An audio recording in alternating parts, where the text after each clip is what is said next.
when it says your life was hidden in Elohim, in other words, who you really are, others won't be able to see at this point. That's hidden with Elohim. Just like it says in the next verse. So you may be wondering, well, what did he mean by hidden in Elohim? Well, he tells you, when Messiah, who's our life, is manifested, why would you manifest something? Because it's hidden, right? Something has to be revealed, manifested. He's saying, so when Messiah is revealed and manifested, then you also shall be revealed or manifested with him in honor. So this can be talking about when Yeshua returns, but you know what? It could also be talking about right now. If you're dealing with somebody and Messiah is revealed to them, they will now see you differently as well. Put to death. Put to death is a pretty strong term. Generally speaking, except for when we're talking the metaphor here or resurrection, things that die, it's over, yes? So when you put to death, it means you've ended something in a permanent way. He's saying you need to end in a permanent way those things that are still part of you that are fleshly, that are earthly. And it gives you an idea of what some of those things are. Don't make false representations to each other. Now, the inference here is not just saying something that isn't true. It's, again, goes back to the idea of evil. Don't represent something that's going to cause harm to your brother. Okay, so if a brother or sister comes up to you, I often make the line like when I was a kid and my grandmother would come by and ask me if I liked her her hat. And I said, I love it, Grandma, it's beautiful. Lie. That's not a lie that hurt anybody, okay? But you lie and misrepresent things that you know will be to the detriment of your brother.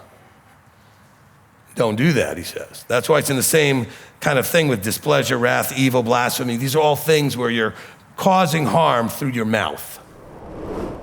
It's not like I'm in the body, I'm a Jew, that makes me different than you're in the body and you're a Greek. We're in the body.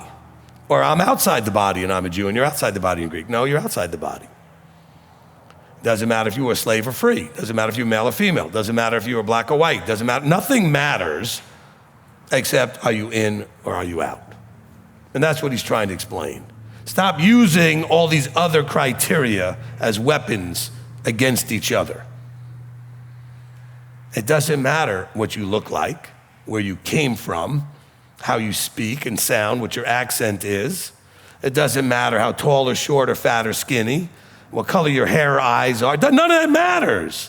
It doesn't matter what your family background is or what country you came from or anything. What matters is, did you bury the old man? And did Messiah raise you into a new one? Because you guys get your rear ends hurt all the time. Because, somebody did this or somebody did that, or they didn't do this or they didn't do that. It's like, you know what?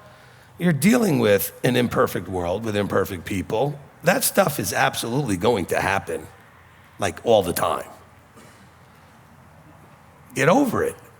Accept the reality. Okay?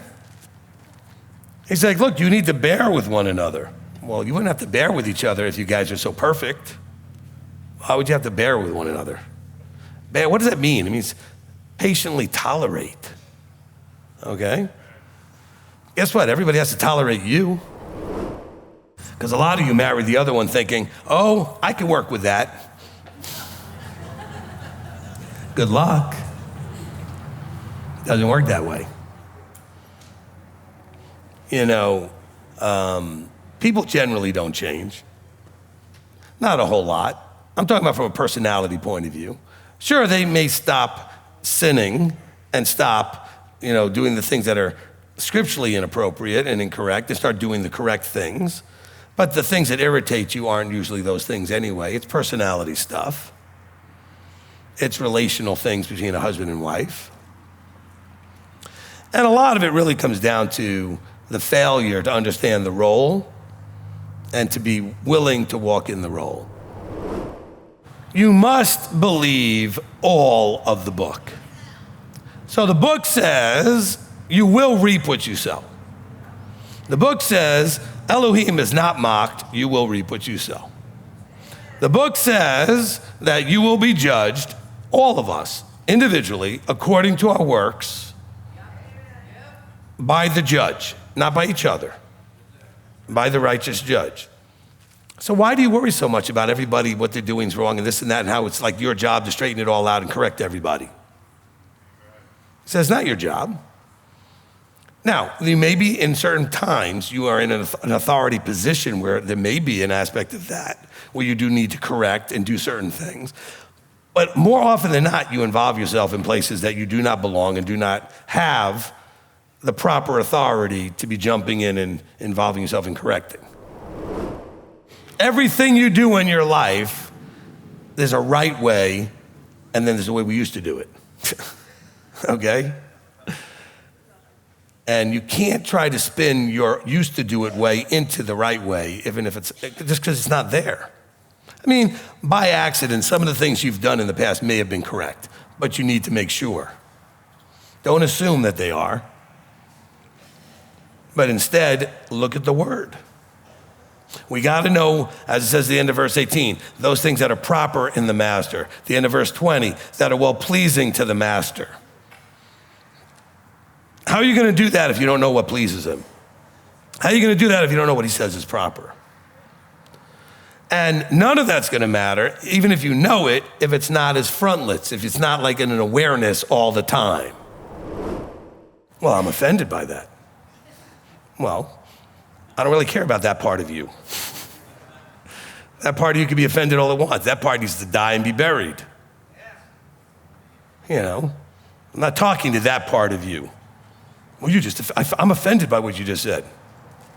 That part of you needs to be quiet. I'm serious. You might think, man, this guy's a jerk. Hey, look, he put you here to hear me, okay? Either you want ears tickling, there's other places you can go down the road, okay? You'll sing and dance and sing every mainstream song you've ever wanted and just have a great time. Or do you want to grow up and hear what you have to have because you want to hear the words, well done, good and trustworthy servant, and you want someone who loves you enough to give you what you need? You want to get to the end of the story. You want to get to Revelation 21. You want to be there with the new heaven and the new earth and the new Jerusalem. Knowing Messiah exists isn't enough. Believing he died and was resurrected isn't enough. The demons and the devil know all of that. Doesn't mean anything, actually. It's what are you going to do with the information? Because he wants it to be a transformation that takes place in your life. If it's not transformative, it was of no use. It was just information that didn't do you any good. And the only way transformation comes is through desire, belief, commitment, and effort.